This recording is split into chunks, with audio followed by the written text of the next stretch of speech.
di fase pertumbuhan rambut itu ada 3, yaitu fase anagen, mitosis atau pertumbuhan rambut ya yang masih pesat-pesatnya gitu kan. Katagen itu peralihan dari rambut muda, rambut yang tumbuh tadi ke rambut yang siap beristirahat gitu ya, namanya fase katagen. Dan terakhir fase telogen, di mana rambut itu sudah istirahat ya, statis, dia tidak akan tumbuh lagi, udah panjangnya segitu-gitu aja gitu ya. Telogen, fase istirahat. Kalau kita kembali ke slide ini, bisa kita lihat tadi rambut yang telogen itu dia akan istirahat atau rontok ya. Istirahat itu apa ya, dia tidak tambah panjang, tidak juga tambah pendek, tapi dia bisa rontok ya. Nah ini kurang lebih kalau di kepala 50-100 lembar per hari, tidak kerasa ya gitu ya, rambutnya mulai istirahat. Ini kok banyak Bu segitu Bu yang yang rontok sampai 500 lembar sampai 100 lembar per hari. Iyalah, rambutnya kepala kan juga jumlahnya banyak ya gitu. Nih rambut kepala Anda lihat di sini. Rambut kepala itu 85-90%-nya itu adalah rambut anagen. Rambut yang masih tumbuh-tumbuhnya ya. Mitosis, pertumbuhan gitu rambut anagen. 10-15%-nya rambut telogen, tadi rambut peralihan, dan 1%-nya rambut katagen. Nah, jumlah rambut banyak sekali nih, alhamdulillah ya, kurang lebihnya 100.000 rambut yang ada di kepala kita. Banyak ya, saya belum pernah ngitung ya, tapi dari referensi tentunya. Anda cobalah dihitung, kalau mau membuktikan silahkan dihitung ya. Betul enggak sih, kata biaya ada 100.000, monggo dihitung. Terkecuali kalau dia memang ada gangguan ya tadi botak gitu misalnya, ada gangguan ya yang memang kelenjar rambutnya mengecil tapi kelenjar minyaknya yang membesar. Itu kalau ada gangguan, tapi kalau secara normal ya kurang lebihnya adalah 100.000 rambut di kepala manusia begitu. Nah, faktor yang mempengaruhi pertumbuhan rambut ada 2 ya, faktor fisiologis sama faktor patologis. Ingat-ingat kembali di mata kuliah materi yang pertama anatomi fisiologi. Kalau ada kata fisiologi artinya dia normal. Ya, faktor yang mempengaruhi pertumbuhan rambut ada faktor normal, faktor fisiologi. Seperti hormon, ya, metabolisme tadi kan dipengaruhi hormon androgen gitu kan. Ya. Androgen itu apa? Androgen itu yang menentukan seksual laki-laki biasanya. Sehingga kita perhatikan juga biasanya orang laki-laki kan cenderung dia lebih banyak tumbuh rambut dibanding perempuan ya. Laki-laki rambutnya tumbuh lebih banyak dibanding perempuan. Apa ya Bu? Ya monggo dicek ya. Laki-laki punya kumis, punya jamban, punya rambut mungkin di kaki, kalau perempuan pendek-pendek, laki-laki panjang-panjang. Nah itu karena hormon androgen laki-laki lebih tinggi ya. Dipengaruhi oleh hormon. Metabolisme ya, vaskularisasi, asupan ataupun cakupan darahnya gitu ya, aliran darahnya gitu kan. Nutrisi, nah ini nutrisi juga penting bagi Anda yang rambutnya kering gitu ya. Bisa jadi Anda kurang protein dan kalori, jadi rambutnya kering. Kalau kurang vitamin B12 atau asam folat ini serta zat besi, Anda rambutnya mudah rontok ya. Apa tadi? Vitamin B12, asam folat dan zat besi. Ini bisa menyebabkan rambut cenderung rontok. Tapi kalau kurang protein, kurang kalori ya, ini rambut kering ya, kelihatan kering.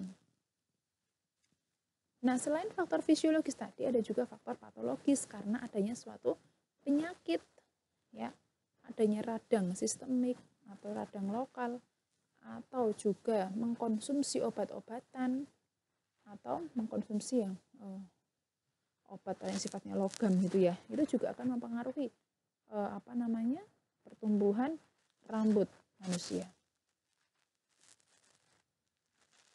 Rambut sudah, lanjut ya, sekarang ke kuku ya.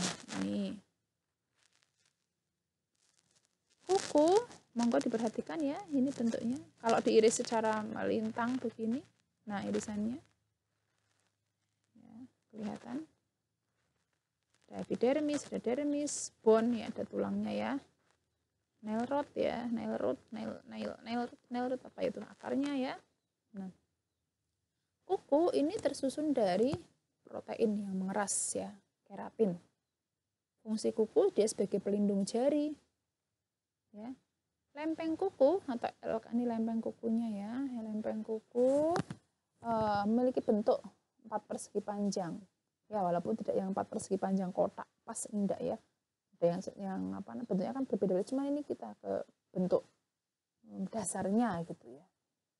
Bentuknya persegi panjang, keras, cembung ke lateral dan dorsal. Cembung ke samping dan ke atas ya. Ke samping, ini dia akan menyembung, semakin cembung. Transparan, terletak di dorsal paling distal. Nah, lempeng kuku ini merupakan bahan tanduk yang tumbuh ke atas ya, dorsal dengan waktu yang terbatas. Ya, nanti bisa kita lihat ya waktunya berapa, nih di bawah ada. Lapisan kuku punya 3 lapis ya, yaitu dorsal tipis, intermediate, dan ventral yang mengandung keratin lunak. Kemudian ada lanula, bulan sabit. Anda pernah lihat ya? Kok kayak ada bulan sabitnya gitu ya, lanula ya. Di pangkal kukunya gitu kan.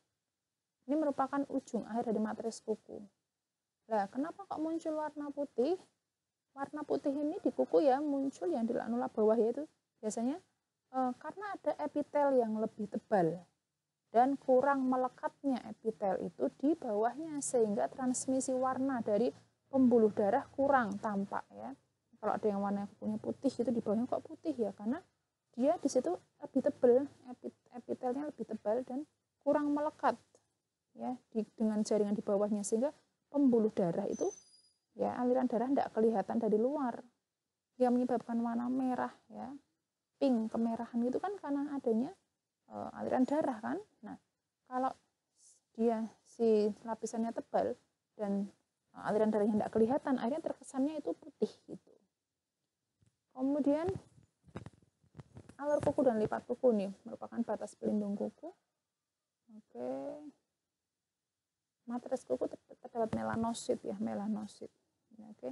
Di sini kita lihat kecepatan kuku tangan kurang lebih 0,1 mm per hari. Kecepatan kuku kaki kurang lebih 1/3 sampai setengah kuku tangan. Nah ini, sehingga memang kuku tangan sama kuku kaki cenderung lebih cepat panjang yang kuku tangan ya. Anda perhatikan, coba Anda amati ya, betul enggak sih kuku tangan lebih cepat panjang daripada kuku kaki? Monggo Anda amati ya. Nah, total kuku tebal kuku itu antara 0,5 sampai 0,75 mm ya. Kalau di kaki memang lebih tebal.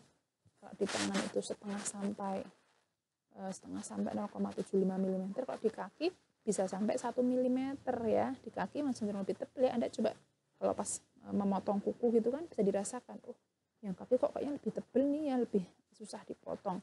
Ya memang secara fisiologis seperti itu ya, anatomis fisiologisnya. Ini irisan sagital ya.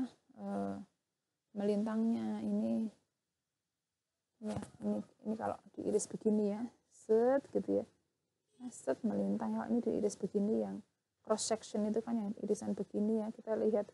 Nah ini begini, kita lihat bagian dalamnya ada apa ya. Ini cross section lateral nail groove, lateral nail fold, distal falang ya, tulangnya ya, epidermisnya. Ini epidermis, ini kulit yang warna pink mengitari, ini kan kulit ya.